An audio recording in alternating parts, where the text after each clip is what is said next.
કિશોર જોશી આજે આપની સમક્ષ મારી વૃશ્ચિક રાશિ છે અને કર્ક લગ્ન છે એ અંગે થોડી મારી માહિતી આપું છું અને થોડું એનાલિસિસ પણ કરું છું. તો પ્રસ્તુત છે વૃશ્ચિક રાશિની કુંડળી. એમાં ગ્રહ વિચાર છે. ગ્રહનો વિચાર કરવાનો છે પ્રત્યેકનું લગ્ન ઉપરથી. પેલું છે સૂર્યની વિચારણા. તમારી કુંડળીમાં સૂર્ય તુલા રાશિમાં સ્થિત છે, જે કે સૂર્યનું શક્તિહીન બનેલ છે. શક્તિહીન બને છે એટલે નીચનો થઈ જાય છે. સૂર્ય બીજા ઘરનો સ્વામી થઈ તમારી કુંડળીમાં ચોથા ઘરમાં સ્થિત છે. સૂર્યની દ્રષ્ટિ 10મા ઘર પર છે. મંગળની પૂર્ણ દ્રષ્ટિ સૂર્ય પર છે. અહીં સ્થિતિ સૂર્ય તમને આર્થિક રીતે સમૃદ્ધ બનાવી શકે છે, કેમ કે તે તમારામાં બચતની વૃત્તિ વિકસાવશે. તમે દેખાવમાં ખૂબ ખૂબસૂરત હશો, પણ કેટલીક ચિંતાઓ તમને ઘેરો ગાલીને રહેશે. અહીં સ્થિતિ સૂર્ય માતા પિતાની સેવાથી વંચિત કરાવે છે. કાં તો તમે દૂર રહેવાને કારણે અથવા તો માતા પિતાની સેવા નહીં કરી શકો, અથવા સાથે રહીને પણ તમારી વચ્ચે મતભેદ કે મનભેદને કારણે અંતર રહેશે. સૂર્યની આ સ્થિતિ ભાઈઓ વચ્ચે આપસના સદભાવમાં પણ બાધક બની શકે છે. પણ તે તમને કોઈ ગુપ્ત વિદ્યાનું જ્ઞાન પણ આપી શકે છે. શક્ય છે કે તમે તમારી જન્મભૂમિથી એ વધારે મહત્વ આપી શકો નહીં. આમ છતાં તમે કોઈને પણ નુકસાન પહોંચાડવાથી ડરશો. તમને સોના ચાંદીના વેપારથી લાભ થશે. તમારા મોટાભાગના પ્રવાસ પણ લાભદાયક સિદ્ધ થશે. તમે જો કશુંક નવું કરવાનો પ્રયાસ કરશો, કશુંક નવું બનાવવા અથવા આવિષ્કાર કરશો તો તમારા માટે લાભદાયક રહેશે. કોઈ પણ ખરાબ લતની સુંગરમાં ફસતા નહીં. અન્યથા આ લત છોડાવવામાં તમને અનેક મુશ્કેલીઓ આવી શકે છે. તમારો શાસ્ત્ર પક્ષ કેટલીક હદ સુધી સમસ્યાથી ગ્રસ્ત રહી શકે છે. તમને આંખો સંબંધી મુશ્કેલીઓ નડી શકે છે. એક વાતનું ધ્યાન રાખજો કે લાલચને તમારી આસપાસ પણ આવવા દેતા નહીં. અન્યથા આ બાબત તમને આર્થિક મુશ્કેલીમાં સપડાવી શકે છે. તો આ થયું સૂર્યનું વિચારણા. બીજું છે ચંદ્રનું. ચંદ્રની વિચારણામાં તમારી કુંડળીમાં ચંદ્ર વૃશ્ચિક રાશિમાં સ્થિત છે, જે કે ચંદ્રનું શક્તિહીન બનાવેલ છે. આગળ સૂર્ય જોયું તો શક્તિહીન થયો, તો હવે ચંદ્ર પણ શક્તિહીન બનેલ છે. ચંદ્ર એક પહેલા ઘરનું સ્વામી હોય તમારી કુંડળીમાં 5મા સ્થાનમાં સ્થિત છે. ચંદ્રની દ્રષ્ટિ 11મા ઘર પર છે. રાહુની પૂર્ણ દ્રષ્ટિ ચંદ્ર પર છે. 5મા ઘરમાં સ્થિત ચંદ્ર તમને ન માત્ર ખુશ મિજાજ બનાવી શકે છે, બલકે તમારામાં પ્રેમ આકર્ષણ પણ ખાસા એવા પ્રમાણમાં આપશે. તમે મનોરંજન અને સુખ વિદ્યા તરફ આકર્ષશો તથા તેને મેળવવાનો પ્રયાસ પણ કરશો. તમારા સંતાનો તમને ખૂબ વધારે પડતો સંતોષ અને પ્રસન્નતા આપનાર સાબિત થશે. તમે બુદ્ધિશાળી હોવાની સાથે નિડર પણ છો. તમારી સંતાનોમાં પુત્રીઓની સંખ્યા વધારે આવી શકે છે. તમારા જીવનકાળમાં કોઈ એક દીકરાના પ્રભાવ બહુ મોટો હશે. ગુપ્ત વિદ્યાઓ તથા ધાર્મિક કાર્યોમાં પણ તમારી સારી એવી રસ રુચિ હશે.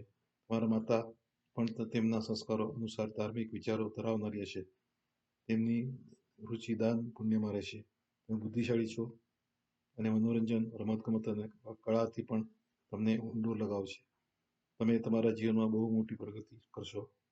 તમને તમારા જીવનસાથીના માધ્યમથી પણ લાભ થશે. કોઈ રહસ્ય કે ગુપ્ત વાતને સંતાડી રાખવામાં તમે તમારી જાતને અસમર્થ જોશો. અહીં સ્થિતિ ચંદ્ર પ્રવાહી ચીજો માટે હાનિકારક પ્રભાવ આપનાર માનવામાં આવે છે.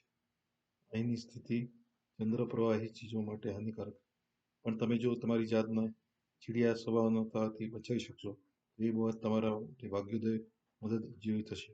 5મા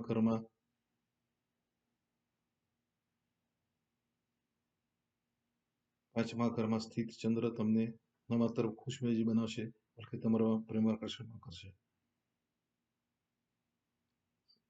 સંસ્કારોનો પુણ્યનો આપણે જોયું. તમારી માતા પણ તમને સંસ્કારો અનુસાર ધાર્મિક વિચારો ધરાવનાર હશે તેમની રુચિ પણ થશે. આ જાતના ચીડિયા સ્વભાવને અથવા બચાવી શકશો તો તે બાબત તમારા માટે ભાગ્યોદયમાં મદદરૂપ થશે. હવે મંગળ વિચારણા. તમારી કુંડળીમાં મંગળ કર્ક રાશિમાં સ્થિત છે. જોકે મંગળનું શક્તિહીન બનેલ છે. મંગળ પણ શક્તિહીન બનેલ છે. મંગળ 10 અને 5મા ઘરનો સ્વામી હોય તમારી કુંડળીમાં પહેલા ઘરમાં સ્થિત છે. મંગળની દ્રષ્ટિ 4થી 7મી 8મી ઘર પર છે. ગુરુ કેતુની પૂર્ણ દ્રષ્ટિ મંગળ પર છે. પ્રથમ ઘરમાં સ્થિત મંગળ ગ્રહ તમને અદ્ભુત સાહસિક બનાવે છે. આ પરિસ્થિતિમાં ક્યારેક ક્યારેક તમને આંધળું સાહસ કરવાનું, મૃત્યુવાળા હોવાનું જોવા મળે છે. તમે કોઈ પણ પ્રકારના દબાણ હેઠળ રહેવાનું પસંદ નથી. તમે તડ ને ફળ કહેનારા વ્યક્તિ છો. તમારા મનમાં જે કંઈ હોય છે તે બોલતા તમે અચકાતા નથી. શારીરિક રીતે પણ તમે ખૂબ જ સુદૃઢ હોવા જોઈએ. પણ મંગળની આ સ્થિતિ ક્યારેક ક્યારેક માથાનો દુખાવો અને દુર્ઘટનાઓનું કારણ બને છે. તમારી માતાનો સ્વભાવ એક હદ સુધી ગુસ્સાવાળો અને વૃક્ષ હોઈ શકે છે. ખૂબ જ સક્રિય હશે અને સારા પદ હશે. તમારા નાના બહેન પોતાના જીવનમાં સારી રીતે સેટલ હશે, પણ તમને તેમના સંતાનોને લઈને કેટલીક હદે પરેશાન કરી શકે છે. અને મોટા ભાઈ બહેન બધા જ વ્યવસ્થિત હશે, પણ નાના ભાઈ બહેનો સાથે તમારો સંબંધ ખાસ રહેશે નહીં. તમારા શત્રુઓ દ્વારા તમને કેટલીક હદ સુધી તકલીફ થશે, પણ તમારે હંમેશા સાચું બોલવા માટેના પ્રયાસ કરવા જોઈએ. તમે હંમેશા તમારી અસલ ઉંમર કરતાં ઓછી ઉંમરના દેખાશો. તમારો ચહેરો પર એક અનોખી આભા હશે. શક્ય છે કે તમારા જીવનસાથી સાથે તમારા સંબંધ બહુ સારા ન હોય, પણ તમને અવારનવાર તાવને કારણે પરેશાન થઈ શકે છે. સૈન્ય, મેડિકલ અથવા એન્જિનિયરિંગ જેવા ક્ષેત્રોમાં તમને સારો એવો રસ હશે. બુધ. તમારી કુંડળીમાં બુધ તુલા રાશિમાં સ્થિત છે અને જે કે બુધનું મૈત્રીપૂર્ણ છે. બુધ 12મો અને 3જા ઘરનો સ્વામી હોય તમારા કુંડળીમાં 4થા સ્થાનમાં સ્થિત છે, એટલે સેટ છે. બુધની દ્રષ્ટિ 10મા ઘર પર છે. મંગળની પૂર્ણ દ્રષ્ટિ બુધ પર છે. અહીં સ્થિતિ બુધ અને તમને શારીરિક રીતે મજબૂત બનાવે છે. તમે વાદ વિવાદમાં પ્રવીણ અને એક સારા સલાહકાર પણ છો. તમારામાં ધીરજ અને જ્ઞાન એવા પ્રમાણમાં છે. તમે સારી નીતિ ધરાવનારા વ્યક્તિ છો. તમારા બાંધવો સાથે તમારો વૈચારિક મતભેદ હોઈ શકે છે. તમારી યાદશક્તિ બહુ તીવ્ર છે. તમારી અંતસ્ફૂર્ણા પણ અત્યંત સમૃદ્ધ હોઈ શકે છે. તમારો રસ ગીત, સંગીત અથવા નૃત્યમાં હોવું જોઈએ. તમે વિદ્વાન લેખક બની શકો છો. તમારી મિત્રતા શ્રેષ્ઠ વ્યક્તિઓ સાથે થશે. તમારા દ્વારા શરૂ કરવામાં આવેલા કાર્યને સફળતા મળે છે. તમને વાહન સુખ મળશે. તમે માતા પિતાનું સુખ પણ મળશે. તમને તેમના દ્વારા લાભ પણ થશે. ગણિત જેવા વિષયોનું તમને સારું જ્ઞાન હશે અને તમને તમારા જીવનમાં કોઈ વિશેષ અધિકાર મળશે અથવા તમારામાં નેતૃત્વના ગુણ જોવા મળશે. તમે જીવનમાં પ્રતિષ્ઠિત અને સફળ થશો. તમને પત્ની અને પુત્રનું સારું સુખ મળશે. પણ તમારા પુત્રોની સંખ્યા ઓછી હશે. તમારામાં આળસ, ચંચળતા અને બેશરમીથી તમે તમારી જાતને બચાવવા રહેશે. તમારી વાત પર અડગ રહેવું પણ જરૂરી છે. આરામ અને ભોગવિલાસમાં પડીને તમારા લક્ષ્યને ભૂલવું યોગ્ય ગણાશે નહીં. માત્ર આ રીતે જ તમને રાજકુળ અથવા સમાજમાં માન સન્માન મળશે. ગુરુ વિચારણા. તમારી કુંડળીમાં ગુરુ વૃશ્ચિક રાશિમાં સ્થિત છે, જે કે ગુરુનું મૈત્રીપૂર્ણ છે. ગુરુ 6 અને 9 ઘરનો સ્વામી થઈ કુંડળીમાં 5મા ઘર પર સ્થિત છે. ગુરુની દ્રષ્ટિ 9મા, 11મા અને પહેલા સ્થાન પર છે. રાહુની પૂર્ણ દ્રષ્ટિ ગુરુ પર છે. તમારો દેખાવ દર્શનીય હોવો જોઈએ. ઈશ્વરમાં તમને આસ્થા છે. તમે ધાર્મિક અને શુદ્ધ હૃદયના વ્યક્તિ છો. તમારામાં દયા અને વિનમ્રતા જેવા ગુણો છે. તમારી ગણના બુદ્ધિશાળી અને પવિત્ર અને શ્રેષ્ઠ વ્યક્તિઓમાં થશે. તમે સ્વભાવે ન્યાયપ્રિય છો. તમારી વાણી કોમળ અને મધુર હશે. તમારી કલ્પના શક્તિ ઉત્તમ હશે. તમે ચતુર, સમજદાર અને મહાન કાર્ય કરનાર વ્યક્તિ છો. તમે શ્રેષ્ઠ વક્તા હશો તથા કોઈ પણ વિષય પર અટક્યા વિના અવિરત બોલી શકશો. તમે પ્રતિભા સંપન્ન તથા નીતિશાસ્ત્રમાં પ્રવીણ હશો. તમને સારા લેખક અથવા ગ્રંથકાર થઈ શકો છો. તમારો રસ જ્યોતિષશાસ્ત્રમાં પણ હોઈ શકે છે. સંઘર્ષ સામે હાર ન માની મુશ્કેલીઓને ટક્કર આપવી એ તમારી વિશેષતા છે. ગુરુના પ્રભાવને કારણે તમે સ્વભાવે આરામપ્રિય હોઈ શકો છો. તમારા સંતાનો સુંદર અને સુખી હશે. તમે સ્થિર ધનથી યુક્ત અને સદાય સુખી રહેનાર વ્યક્તિ હશો. મનોરંજક અને સાહસિક રમતોમાં તમને વિજય મળશે. શક્ય છે કે તમને જ્યારે કોઈ ધન લાભ થવાનો હોય ત્યારે કોઈ પણ પ્રકારનો વિરોધ પણ થાય. શુભ દશા વખતે કાયદો કે અદાલતને લગતી કેટલીક બાબતો તમારા માટે મુશ્કેલી સર્જી શકે છે. તમારી આવક સામાન્ય રહેશે, પણ તમારા જીવનયાત્રા સારી રહેશે. શુક્ર, તમારી કુંડલીમાં શુક્ર તુલા રાશિમાં સ્થિત છે. જો કે શુક્રનું પોતાનું છે, જે જે તુલા રાશિમાં સ્થિત છે, જે કે સૂર્યનું પોતાનું છે. શુક્ર 11 અને 4 ઘરનો સ્વામી થઈ તમારી કુંડલીમાં ચોથા ઘરમાં સ્થિત છે. શુક્રની દ્રષ્ટિ 10મા ઘર પર છે. મંગળની પૂર્ણ દ્રષ્ટિ શુક્ર પર છે. ચોથા ઘરમાં સ્થિત શુક્ર મોટા ભાગની બાબતોમાં સારું ફળ જ આપે છે. આને કારણે તમારું શરીર સુંદર હશે અને તમે પરોપકારી વ્યક્તિ હશો. તમે વ્યવહાર કુશળ, પરાક્રમી અને હંમેશા ખુશખુશાલ રહેનાર વ્યક્તિ હશો. જો તમારામાં વાચાળતાને પ્રમાણ થોડું વધારે હોઈ શકે છે. તમારા મનથી ઉદાર અને અન્યનું હિત ઈચ્છનાર વ્યક્તિ હશો. ધાર્મિક કાર્યોમાં પણ તમને સારો રસ હશે અને સદાય આનંદમાં રહો છો. તમારું મન પૂજા અને ઉત્સવ દરમિયાન થતા કામોમાં ફરવાઈ જાય છે. કોઈ અન્યને ખુશ જોઈને તમને પણ ખુશી થાય છે. સાથે જ કોઈના દુઃખમાં જોઈને તમને પણ ખિન્નતા અનુભવો છો. તમે બુદ્ધિ અને વિદ્યા બંનેથી ધનવાન હોવા જોઈએ. તમને લોકો દ્વારા સન્માનિત થશે. તમારી મોટા વ્યક્તિ પણ તમને સન્માન આપે છે. મોટી વ્યક્તિ પણ તમને સન્માન આપે છે, તમારો આદર કરે છે અને આવું કરીને તેઓ પોતાની જાતને ધન્ય સમજે છે. તમે રાજપરિવારમાં પણ સન્માનિત થઈ પૂજનીય હશો. તમે માતૃભક્ત, માતૃસેવક છો. તમારે માતાનું સુખ સારા પ્રમાણમાં મળશે. તમને તમામ પ્રકારની ભૌતિક સુખ સાધનોની પ્રતીક્ષા થશે. સારું ઘર, વાહન, આભૂષણો વગેરે તમારી પાસે હશે. તમારા જીવનસાથીનું વ્યક્તિત્વ પણ સુંદર છે અને આકર્ષણ છે. પણ આ બધું હોવા છતાં તમને આર્થિક બાબતોને લઈને ચિંતા રહ્યા કરશે. શનિની વિચારણા, તમારી કુંડળીમાં શનિ કર્ક રાશિમાં સ્થિત છે. જોકે શનિનું શત્રુ છે, એ શનિ શત્રુ છે. શનિ 7 અને 8 ઘરનો સ્વામી હોય તમારી કુંડળીમાં પહેલા ઘરમાં છે, સ્થિત છે, એટલે સેટલ છે. શનિની દ્રષ્ટિ 3જા અને 7મા અને 10મા ઘર પર છે. ગુરુ કેતુની પૂર્ણ દ્રષ્ટિ શનિ પર છે. તમારા પ્રથમ ઘરમાં શનિ ગ્રહ સ્થાન ધરાવે છે. આથી તમને તેના મિશ્ર ફળની પ્રાપ્તિ થશે. જ્યોતિષશાસ્ત્રના જૂના ગ્રંથો અનુસાર શનિની આ સ્થિતિ એકાંતપુરી આપે છે.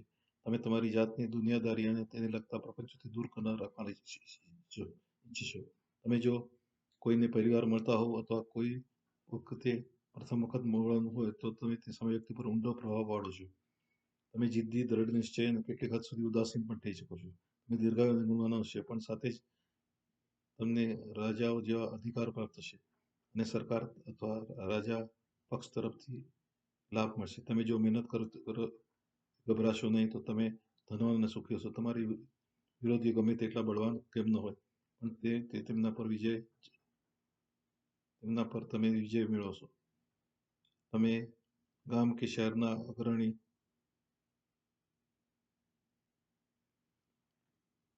અહીં સુધી શનિની સ્થિતિ ખરાબ સંઘર્ષ કરવો પડે કે જો કે સખત મહેનત અને આત્મવિશ્વાસ ધીરેને કારણે તમે સફળ થશો. અહીં સ્થિતિ શનિના ખરાબ અસરથી બચવા માટે તમે તમારી જાતને સ્વચ્છ રાખો, આળસથી બચો અને બિનજરૂરી વિવાદથી દૂર રહો. તમને વાયુને લગતા રોગ થવાની શક્યતા છે. તેનાથી બચવા માટે શું કરવું એ દિશામાં પ્રયાસ કરજો. તમારા ગામ કે શહેરના અગ્રણી હોઈ શકે છે, પણ શરૂઆતના જીવનમાં તમને એક હદ સુધી સંઘર્ષ કરવો પડી શકે છે. જો કે સખત મહેનત, આત્મવિશ્વાસ અને ધીરજને કારણે તમે અંતે સફળ થશો. રાહુ વિચારણા, તમારી કુંડળીમાં રાહુ વૃષભ રાશિમાં સ્થિત છે. રાહુ 11મા ઘરમાં છે અને રાહુની દ્રષ્ટિ વૃષભ રાશિમાં સ્થિત છે અને રાહુ 11મા ઘરમાં સ્થિત છે. રાહુની દ્રષ્ટિ 3જા, 5મા અને 7મા ઘર પર છે. ચંદ્ર, ગુરુ, કેતુ ની પૂર્ણ દ્રષ્ટિ રાહુ પર છે. અહીં સ્થિતિ તમારા જીવનમાં અરિષ્ટોને ઓછા કરે છે. તમે શારીરિક રીતે સ્વસ્થ અને દીર્ઘાયુ છો. તમને મહેનતુ, વિલાસી તથા કવિ હૃદયનો પણ આવી શકો છો. તમે ધનવાન અને વિવિધ ભોગોને ભોગવનાર છો. તમે જો ધારો તો તમારી ઇન્દ્રિયોને વશમાં કરી શકો છો. તમે દેખાવમાં આકર્ષક, મિતભાષી અને શાસ્ત્રના જાણકાર હશો. તમે વિદ્વાન અને સ્વભાવે રમૂજી અને ચંચળ હશો. તમે જે સમાજમાં રહેશો તે તમને આગળ પડતું સ્થાન ધરાવતા હશો. તમે ઉચ્ચ સ્તરે પ્રતિષ્ઠા પ્રાપ્ત થશો. તમે યશસ્વી વ્યક્તિ હશો. તમારી મિત્રતા ચતુર વ્યક્તિઓ સાથે હશે. તમે તમારા જીવનકાળમાં અનેક પ્રકારના લાભ મેળવશો. તમે ધન ધાન્યની સમૃદ્ધિ પ્રાપ્ત થશે. તમારા ધન લાભની કેટલીક રીતો અનૈતિક હોઈ શકે છે. તમે વિદેશીઓના માધ્યમથી પણ ધન મેળવી શકો છો. તમને વિવિધ પ્રકારના વાહનોનું સુખ મળશે. જો તમે એક હદ સુધી અભિમાની પણ હોઈ શકો છો. કોઈ બિનજરૂરી વિવાદમાં પડીને તમે તમારી શક્તિ વેડફો છો. તો તમારે ધ્યાનમાં રાખવું કે તમને કોઈને છેતરીને કે ઠગીને ધન મેળવવું નહીં, અથવા અન્યથા તમને સંતાન સંબંધિત મુશ્કેલીઓ થઈ શકે છે. કેતુ, તમારી કુંડળીમાં કેતુ વૃશ્ચિક રાશિમાં સ્થિત છે, અને કેતુ 5મા ઘરમાં સ્થિત છે, અને કેતુની દ્રષ્ટિ વૃશ્ચિક રાશિમાં સ્થિત છે, અને કેતુ 5મા ઘરમાં સ્થિત છે. કેતુની દ્રષ્ટિ 9, 11 અને 1 પર છે. રાહુની પૂર્ણ દ્રષ્ટિ કેતુ પર છે. કેતુ 5મા ઘરમાં સ્થિત હોવાને કારણે તમે બળવાન હશો. અહીં સ્થિત કેતુ તમારા સંતાનોની સંખ્યા ઓછી કરે છે. આથી તમારા પુત્રો ઓછા અને પુત્રીઓ વધારે છે. તમારા સંતાનો તમારા ભાઈઓ અથવા વધુ લગાવ હશે. ગાયો અને પશુઓનો લાભ થશે. અર્થાત તમારી પાસે પશુધન પૂરતા પ્રમાણમાં હશે. તમને તીર્થયાત્રા કરવી અને વિદેશમાં વસવાટ કરવાનું વધુ પસંદ છે. તમારામાં સ્વબળે ધંધો વેપાર કરવાનો આવડત તથા કુવત હશે, છતાં તમે નોકરી કરવાનું પસંદ કરશો. જો કે તમે તમારી પાસે પણ નોકરી ચાકરોની કમી નહીં. ગોલમાલ કરીને પણ કોઈકને છેતરીને તમે દાન મેળવશો. તમારા ભાઈઓ બહેનો સુખી રહેશે. તમે આપેલા ઉપદેશ લોકો પર સારો પ્રભાવ પડશે. તમે વિદેશ જવા માટે તત્પર હશો. અહીં સ્થિતિ કેતુ અને અનેક પ્રકારના અશુભ ફળ પણ આપે છે. તમારામાં ધીરજનો અભાવ જોવા મળે છે. તમે નકારાત્મક વિચારોથી ઘેરાઈ જાઓ છો. એવું હોય તો તમને સતત લાગ્યા કરશે. તમારા દ્વારા લેવાયેલા ખોટા નિર્ણય અંગે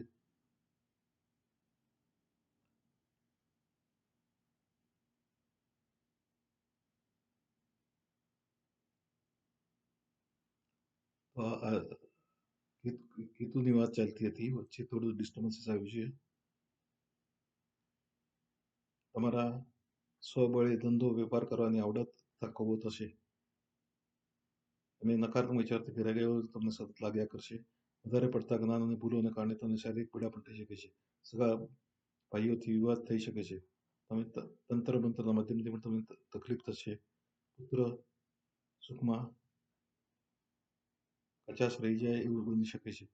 પેટના ભાગમાં ઈજા થવાથી અથવા અન્ય કોઈ કારણસર તકલીફ થઈ શકે છે. તો આ હતું ગ્રહ વિચાર. અને મારે જે ડિટેલ કહી એ પ્રમાણે મારો જન્મ